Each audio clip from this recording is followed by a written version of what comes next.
guys, it's Saf here with another Raid Shadow Legends video. Now, I hope you're having a wonderful day and you have had a great weekend. Hopefully your shard summons were positive, unlike mine where I got basically 8 epics. But hey, we did the summon rush. I am going for the fusion right now, which may surprise a lot of people. I will probably do a bit of a video on why I'm going for the fusion in the next day or two. I'm a bit behind the curve. I've been processing all the patch updates. But the reason why I am doing this video today is a few videos ago, I mentioned that I had finally completed the mission track for Marius the Gallant. The pony is in my possession, and I gave a very brief overview of some of the teams and areas you can use him in and the strengths that he had. What I want to do in this video is show you how I have completely redesigned many of my champions, many of my teams around using Marius and how it is going to change my account going forward. So that is what we're going to do in this video. We're going to look at the build that I've got him in more detail. I've been able to refine it. I've got his masteries right now. So we're going to be looking at all the different teams and sort of like breaking down where he adds value. So I'm not going to go super in depth on his abilities. We did that in the last video, but I am going to give you a rough TLDR, a rough breakdown of how he works, where he's useful, and why he's important. He is one of the few champions, I think one of 2 champions right now that can place Enfeeble debuff. What Enfeeble debuff does is it allows all of the enemies to only weak hit. It stops them from doing anything other than weak hits, which means they can't critically hit, they can't really deal significant damage, and they can't place effects if they're depending on not weak hitting. Just like as our champions weak hit and can't place things like decrease attack, decrease defense, decrease speed, it means that the enemies can't do it to us. It's quite powerful in sort of non-boss content. They did update the bosses now. The bosses are now immune. So it's quite powerful for, I haven't really tried him in arena yet, but quite powerful for those content areas. Very powerful probably for like Sintranos, I would imagine. Really, really good. And he will always counterattack if you try to decrease his turn meter or if an enemy mythical champion changes form. So this kind of like, this pairing is really designed for arena, although I haven't used him there yet. Then we get a 4-turn cooldown here, increase accuracy, increase defense, and he will stun the enemy with the highest turn meter, which is surprisingly quite useful, and then grants an extra turn. Now, because this is basically a 4-turn cooldown when you book it with a guaranteed extra turn, the buffs go on for 3 turns. It means these buffs are on your allies pretty much 100% of the time because he will always be able to rotate back to this. And then what we really get, which is really exciting about Marius, is this A3 will reduce the duration of all enemy buffs by 1 turn, and it also is an enemy max HP, but it is a 3% multiplier. So it's very hard to hit cap.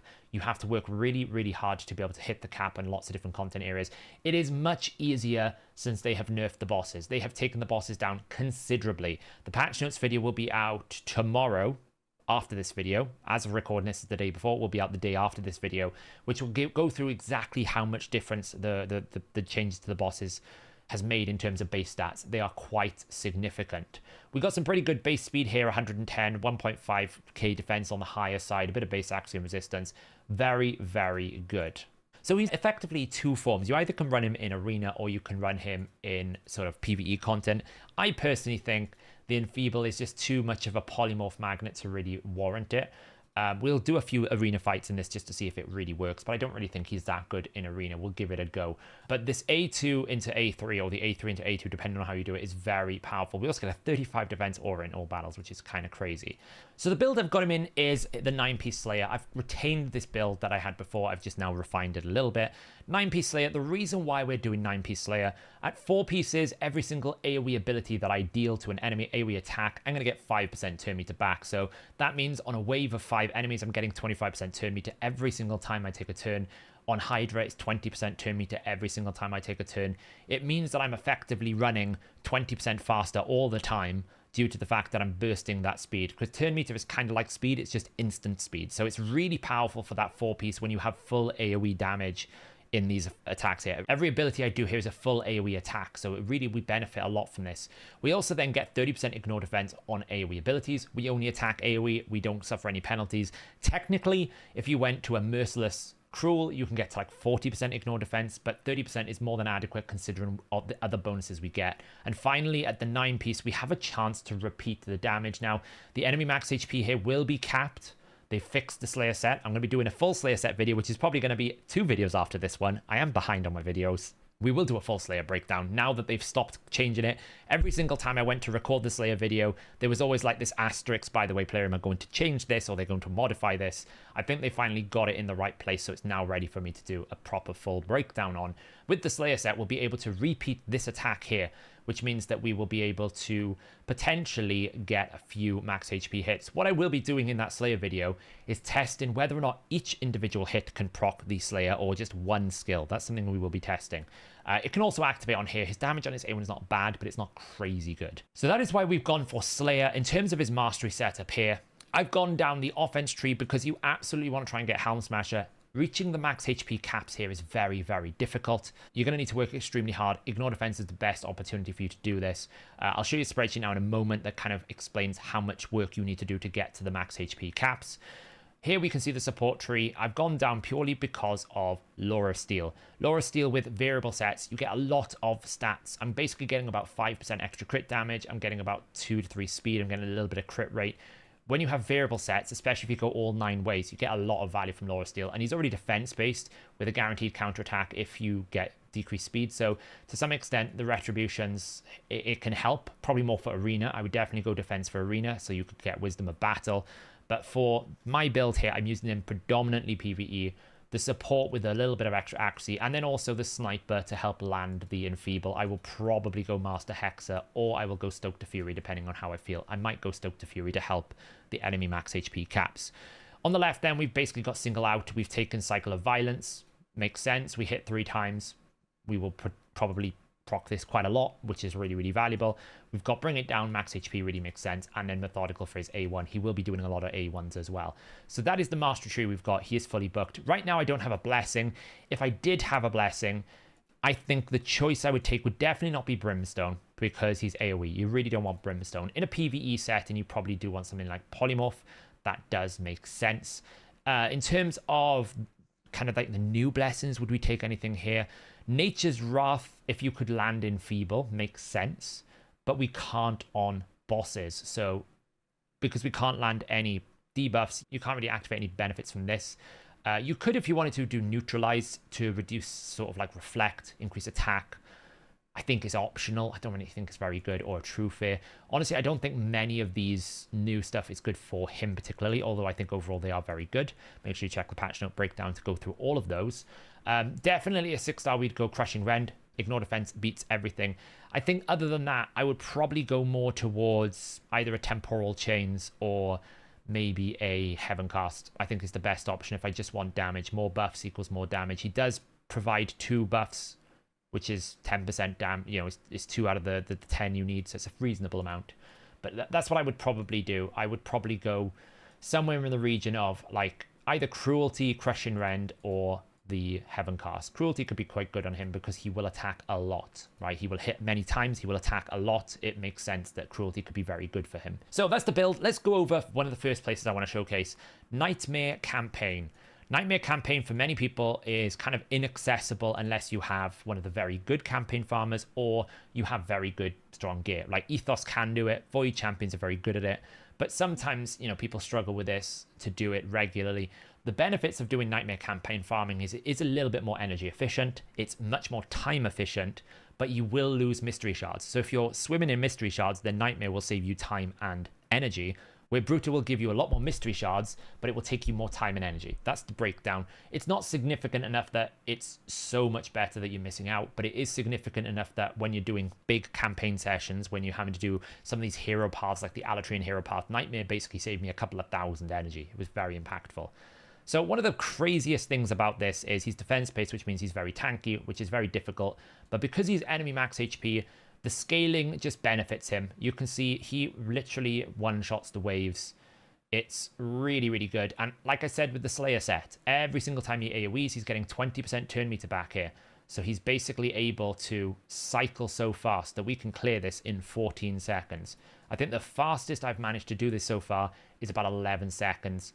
It just depends if we get some Cycle of Violence procs, basically. Like here, for example, if we got a Cycle of Violence proc, we would basically get another A2, which kills them very quickly. But even if you don't get those Cycle of Violence procs, you can see he's able to clear this regularly, consistently. And as long as you get below 22 seconds, that's normally the breakpoint for efficiency.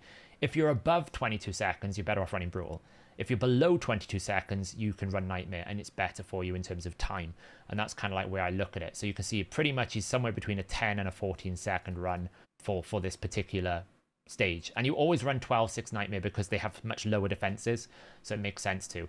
Now, one thing I will note with my build here, he is currently a little bit too low in terms of defense. One thing I didn't show on the overall build, which I should have absolutely done, is his overall stats. You can see right now he's in Slayer.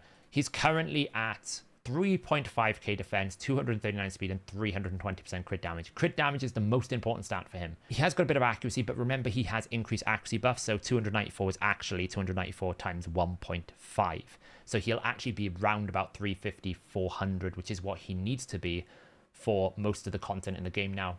A lot of the big end game bosses, they've reduced the amount of accuracy they need as well. So really good for that. That's the kind of his stats he's got at the moment. Hydra, when we look at it, he'll have more stats. But you can see I've actually got him in an accuracy chest at the moment because I've got a triple crit damage. It's better. I would prefer the defense percentage. It is what it is. The amulet, I currently have him in an attack amulet because it's got crit damage. Now, there is a potential that I could re-roll this, but I could risk not getting the crit damage primary stat and then I lose the crit damage substat. So in essence, it's better to lose 17% crit damage than lose 40% crit damage. That's the way I'm looking at this. He's currently in a HP ring, but it's Slayer, so we just take what we've got.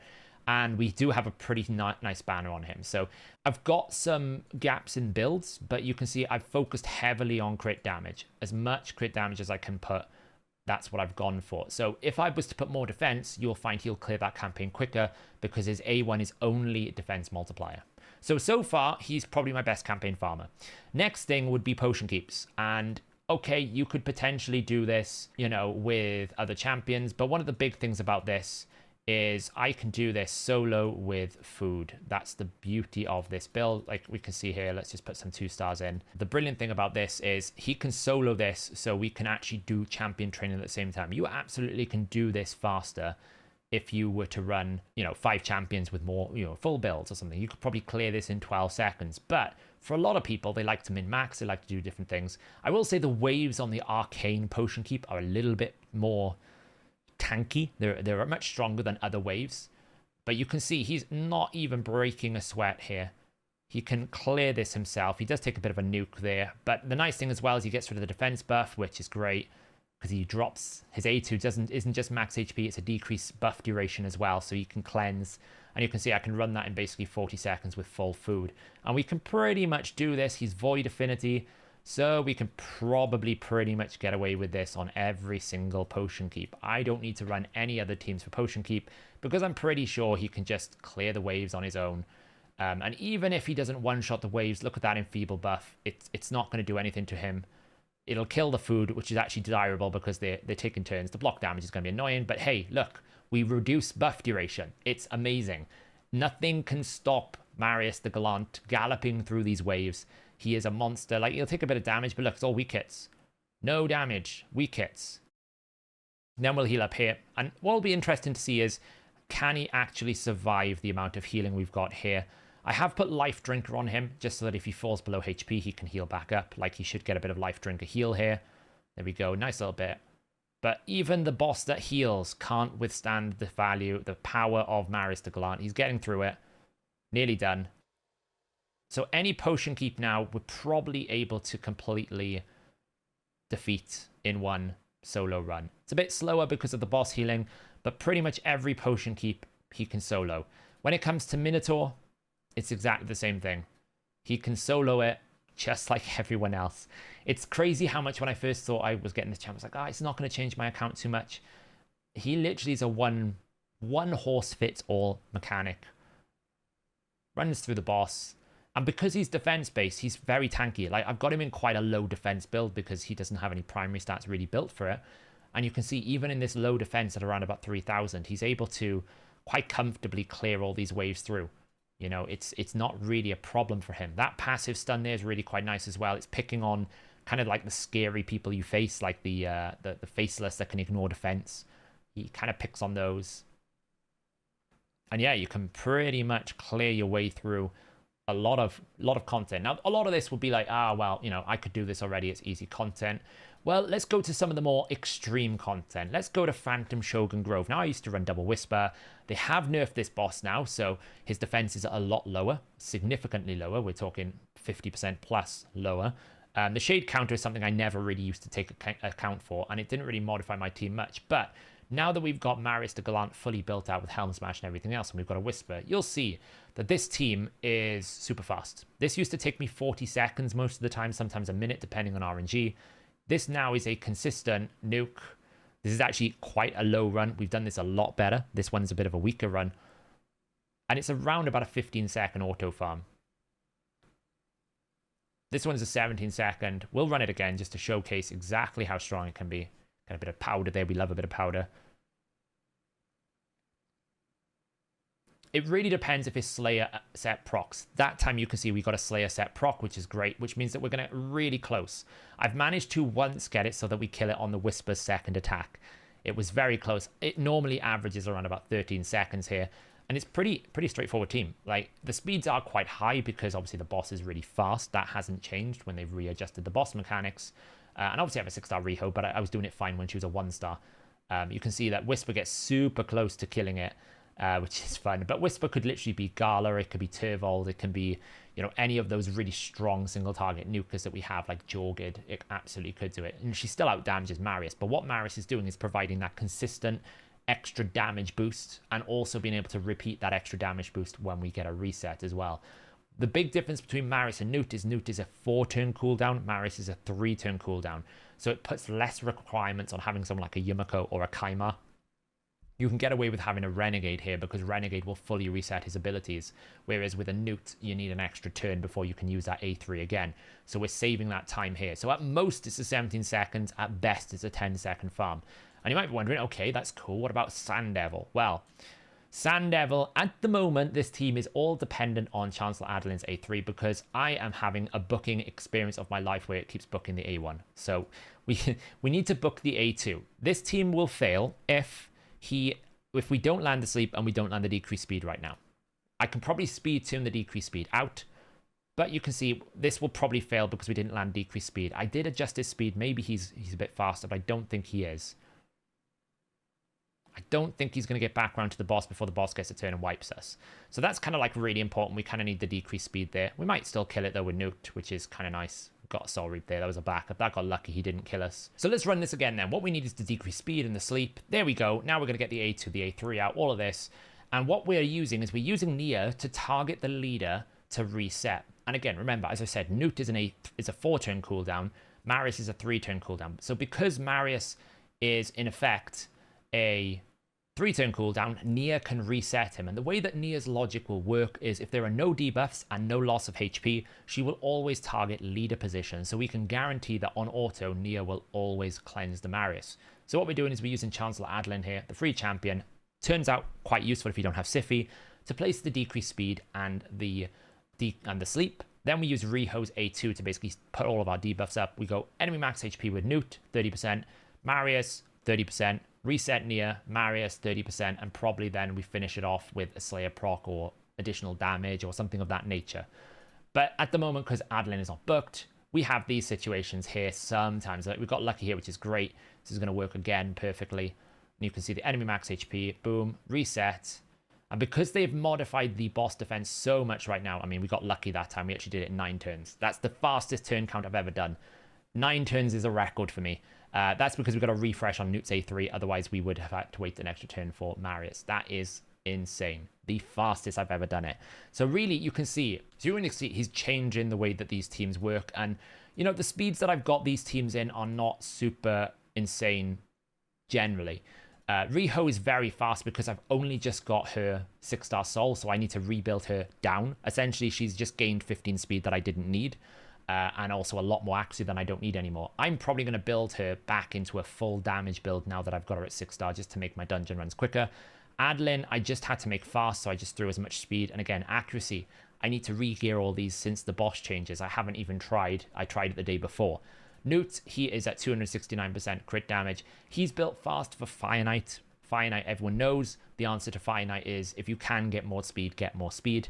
And then we've also got Nia here at 228 speed. So she's a lot slower. She doesn't need really any build. Now, you might say these speeds are very fast. Yes, they are. But that's mainly because as a consequence of, well, she needed to be faster than Riho because Riho is too fast. And she also needs to be faster than Newt because Newt is too fast. So once I bring all of these speeds down, this team will be refined in a little bit more detail. When it comes to the Shogun team, Skartorsis is 316. We are using Skartorsis' aura, so we get 33% in dungeons. He goes first to provide the buffs for my Whisper. And then we have Riho going in at 309. Like I said, she's too fast. She doesn't need to be that fast. Whisper's at 176 speed, Marius is at 239 speed, and Renegade is at 118 speed, the highest crit damage on my team. I'll have to monitor to make sure I don't overdo it. If I ever get a 4-star soul for Marius, that could mean I require more crit damage on my Renegade. Renegade is there so that the boss forces the Enfeeble on her to begin with. So not crazy teams. So you're thinking, okay, this is great. I mean, so far, we've basically got a brand new campaign farmer. We've got a potion keep with food farmer. The top 2 dungeons that an end game player would farm, he goes into straight away. What about these main dungeons here? Well, to be honest with Finite, I would say no.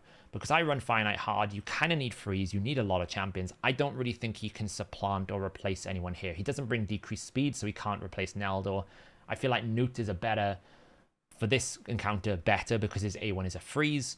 We've got double ally attack, which we require, and then we're using a weakened champion here in Zinogre. So for this, I don't really feel like he fits or modifies my team in a better way.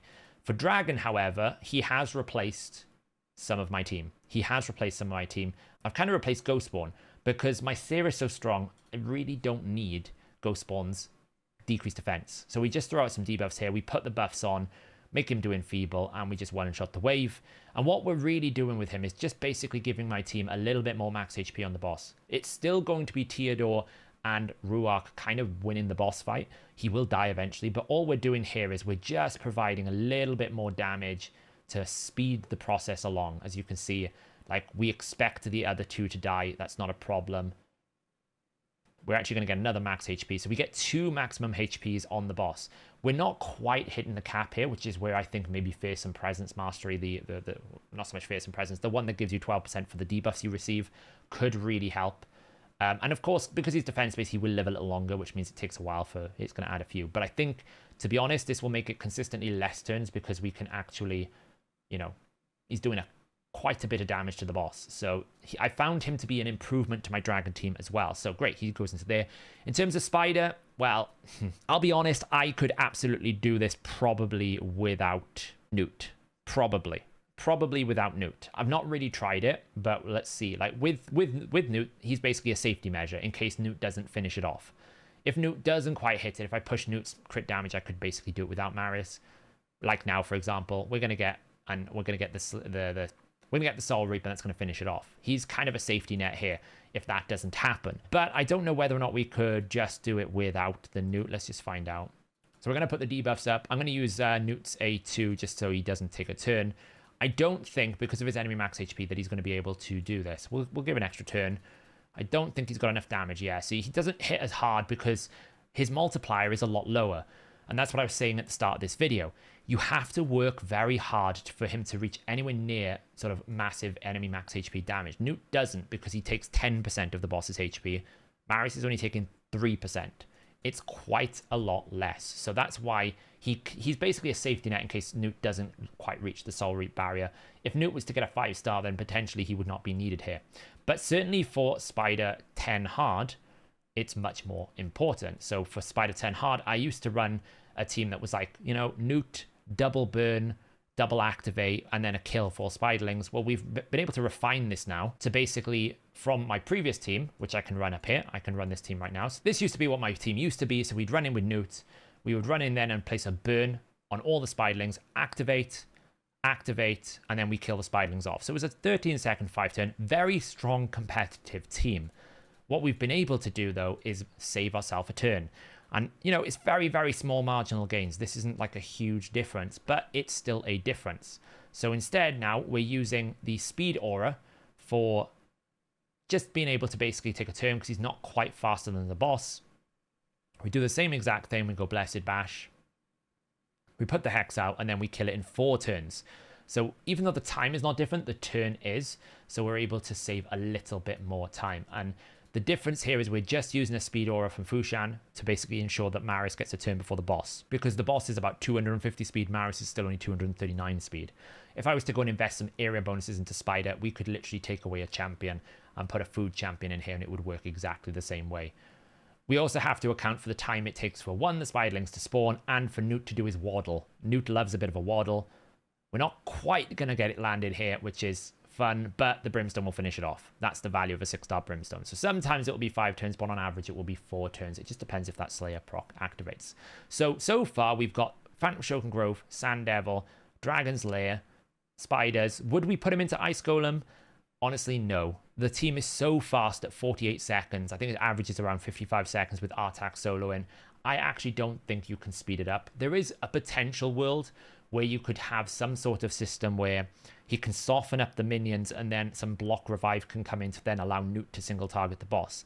The biggest challenge you've got on this is Newt will target the minions, not the boss, which is not ideal. So unless you can get a system where you can like block revive the minions, then you have Newt only ever hitting the boss, then you could potentially speed it up. It's something for probably me to explore over the next couple of weeks to see if we can do that. So I said we'd try a few different arena battles. Let's just see if he fits into any of these. What I'm going to do is I'm going to throw him into, say, this middle team here. So we're going to bring our mans. We're also going to bring, we're going to take out Xena and that. And we're just going to basically bring the Marius in here. Let's just bring a Xena in there to see how it's going to work. Now, Xena's not booked. I picked her because she's particularly weaker than the rest of my damage dealers, which we're probably going to one-shot. We'll probably lose this one. This is fine. So let's go and see how this is going to work. So we're going to boost, and we're going to probably crowd control with this just to basically get some control. Now, the cool thing about him is because he does increase accuracy and he does decrease buff duration, we're able to strip all those debuffs. Able to strip them all away, and it won't trigger polymorph on the A2. Whilst his A1 will trigger polymorph, his A2 will not trigger polymorph, which is actually quite nice. Now, in this situation here, we kind of, killed a lot of people. We still have to deal with a monkey who can absolutely wreck us, unfortunately. So that's always a risk when you have the Wukong in the team. Now it's all really, can we actually solo this with our mans? We're going to find out. We can't, but there you go. That is the concept with Marius in Arena, is you can remove things like Stone Skin, you can remove things like Buff Strip and all these kind of things. Very powerful in the right setup if you can get it working for that. And you can see his damage output was pretty okay, 168, not too bad. Absolutely not too bad. Like if we were to take it into something like the bottom team, I wouldn't recommend it because Marius is going to proc his passive there. But certainly something like this middle team we could potentially put him into. Let's just run this through again. Okay, we're in this team. Let's see. We've got a Gothred in Stone Skin. Pretty difficult to deal with. Now, I could obviously always use our man's A3. I'm deliberately not doing it so we can see the value of his buffs. Increase defense, increase accuracy, drop, dump, dump, dump. We got rid of one of the turn durations on it. Not bad. We're going to let her revive. Let's see if she can do something. She probably can't because of the way it's going to work. There's the revive coming in. We're just going to let them do that. Let's just keep hitting this. Get a stun, unfortunately. That's kind of frustrating. We did get one shot because we didn't kill it. But, we would have won that if we had killed that. So from an arena setting, he can produce some decent damage. He will buff strip. His A1 is always a risk. If you get decreased turn metered, that is a bit of a problem. Like, what you would want to be looking for is, can you find an enemy that's got a lot of turn meter reduction? So the one that probably most people will be saying, hey, how does he work against Armand's? Well, the biggest problem with Armand's is when he takes a turn, he might stop the decreased speed. But what will happen is effectively, when the decreased speed goes through, it'll stun him. I can show you quickly here when this goes in here. Like if we're not first here, which currently we are. So I'm going to let him take a turn. You'll see what will happen here right now. So the stealing of turn meter will proc the counterattack here. He didn't actually use his A2, which is incredibly fun for video testing. That's what you want to experience, is a test where it doesn't actually use his A2. Now, the final location I kind of want to show him in is Hydra. Now, naturally, an AoE max HP that hits 3 times sounds like an AoE newt. It is really good. However, to hit the max HP caps in Hydra, you're going to have to work really hard. Let me pull up the spreadsheet I was referencing at the start of this video. So what we have here is a spreadsheet that essentially takes the boss's HP defense numbers, takes all the multipliers for the champions that we have that do enemy max HP, evaluates them against certain status effects, if there's decreased defense, weaken, and whether or not they have increased defense. We also have some considerations here. If there's a suffering head, do you have cruelty destruction going on? Do you have Heart of Glory, bring it down? Awaken passive bonuses, hero souls, or weaken. Any of those combinations. So right now we can say, well, there's no cruelty, no suffering. I've got the Heart of Glory and bringing down masteries, and we're going to have a 25% weaken on here, right? We take that away, it's going to recalculate it. We're going to put that in here.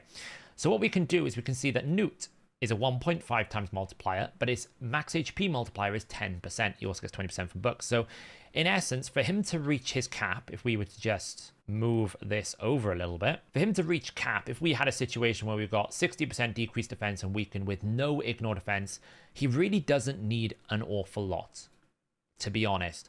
You don't need ignore defense on Newt because, well, he has 10% max HP, so all he really needs is a bit of crit damage. That's why in my Newt, for example, I run him in Swift Parry, because that's the fastest crit damage set in the game. You get 30% crit damage with speed, so it's pretty good for that. So you can see it, if you have 30% ignore defense as well, like you only need a couple of 100% crit damage.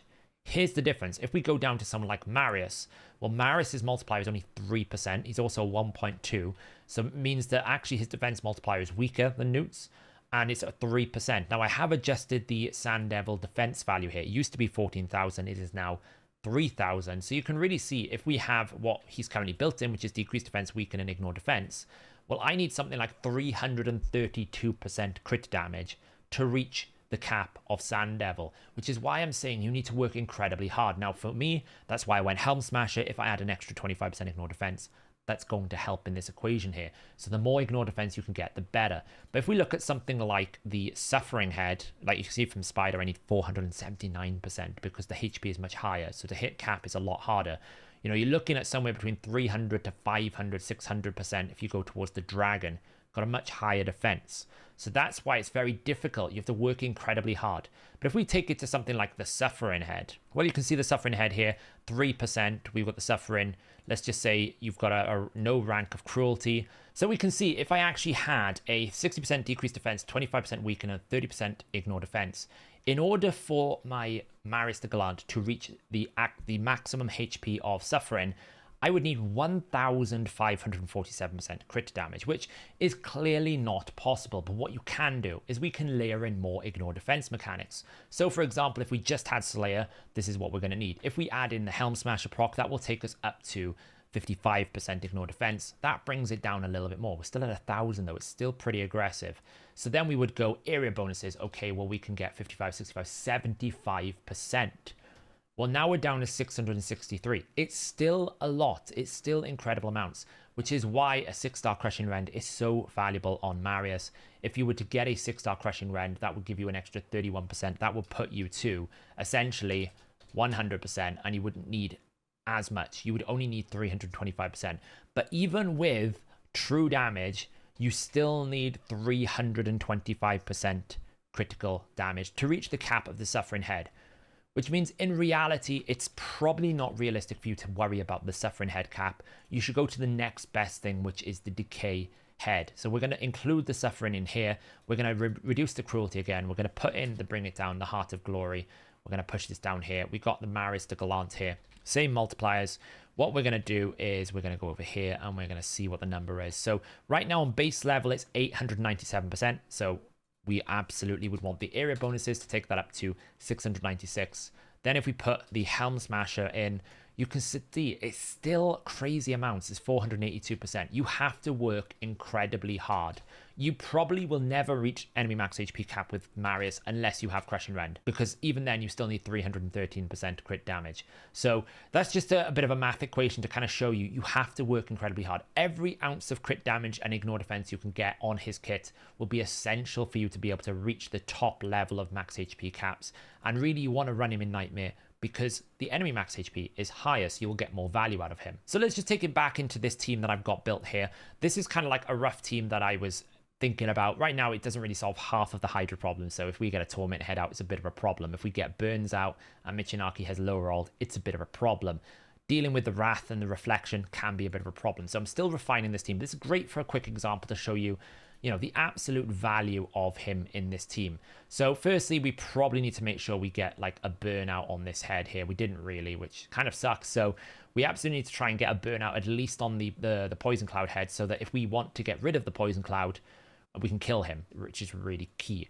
What we can also do as well is we can try and get a burnout on other heads if we want to.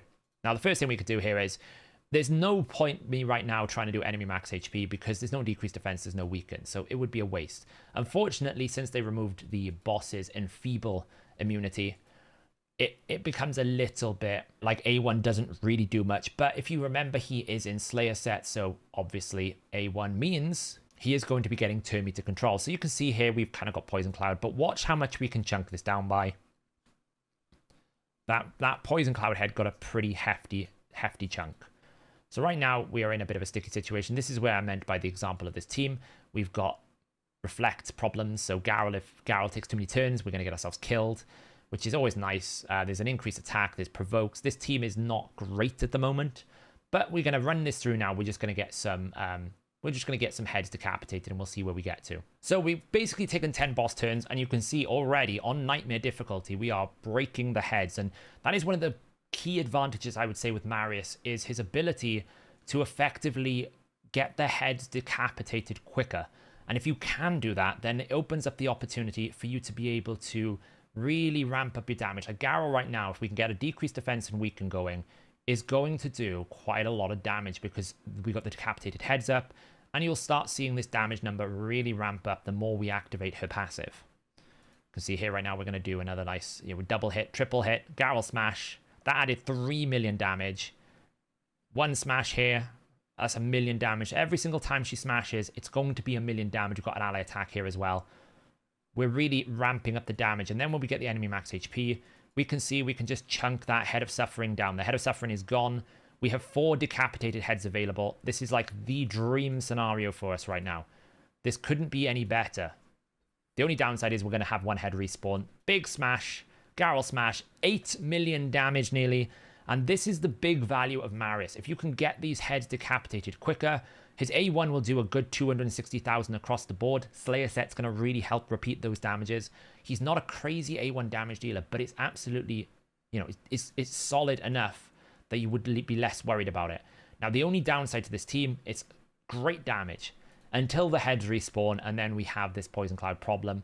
So now we have to kind of like try and figure out how we're going to get burns out and do all these other different things. So we could, for example, make sure we try to activate some A1s of Michinakis on the head that's about to spawn, because we're about to get fully cleansed into lots of different things. Like we can get a provoke out, which is going to give us 2 turns.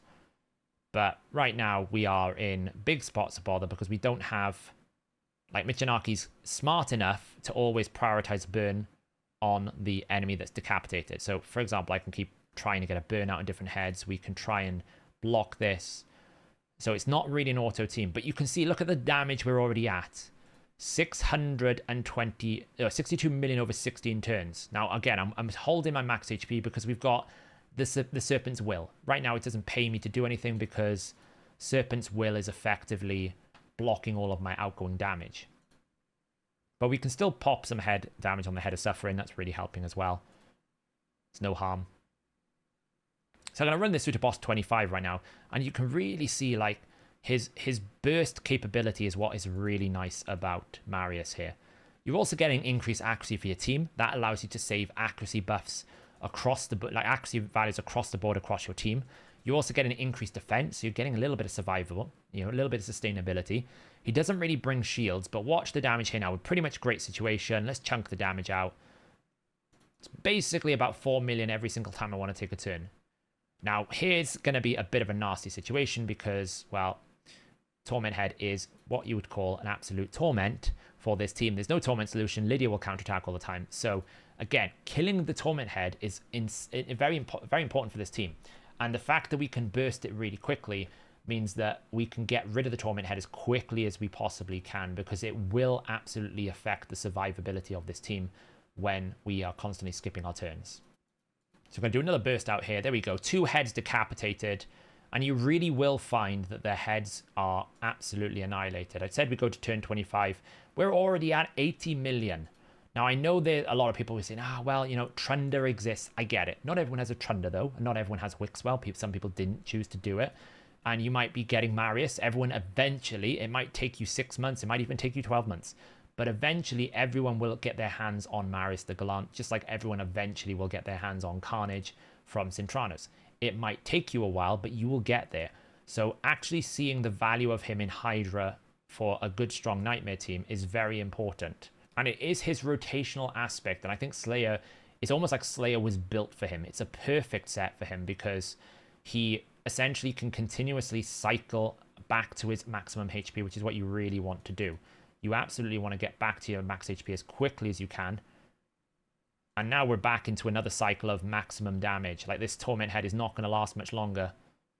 There's the Torment Head, no more fears, and now we can get a full max HP. Now, one thing to note about the enemy max HP, you still have the caps when you have decapitation bonus. You won't get the bonus here, so we can slow it down. Let's see if we get any Slayer procs.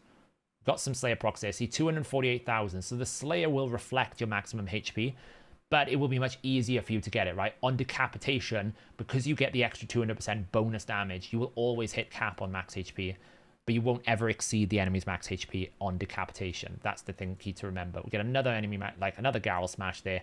We're basically at 120 million, give or take, when we finish this, because we've still got lots of turns to take before the heads respawn. This is AoE, 200k AoE, it's not bad. 115 million in 31 turns on Nightmare difficulty. He is absolutely leading the way. Now, Garrel obviously won that race because Garrel benefits from the decapitation bonus. She doesn't have the caps with Slayer, and my Garrel is also a 9-piece Slayer. Doesn't have the same level of caps as Marius, but you can see that he's beating out Michinaki. He's beating out everyone else here. Because he's killing the heads quicker, he's actually making Garrel stronger, because Garrel is having more uptime on decapitated heads, where without him, it takes a lot longer to get there. So he will absolutely be trying to make my Nightmare team. I just need to figure out a more stable way to do this when we have Torment and different heads out. But this, you can see, has potential to be incredibly high damage if it pushes to the numbers because of the quick way we can get back to the decapitation heads. So there you go, guys. That is Marius the Gallant. He probably will show up in some stages here that might be very useful. I don't really know which particular stages he would show up in. Is probably going to be one that is really good at some point, because what I tend to find with a lot of these different things, there's at least one stage that you go, Marius the Gallant or XYZ is incredibly good for, and it'll be the one champion you never went and chased. It always works out like this. That's the way it kind of works.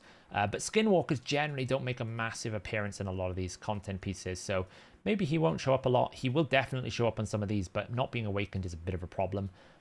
Generally, the earlier stages, though, are a little bit stressful, but you know, you might find he's super good for certain content pieces. On the other hand, he might not be good. Like, it just depends what we've got. I think this one, he's not going to show up for because this is HP support. He needs to be defense. So there's always roll checks as well, which kind of ruins a bit of the fun.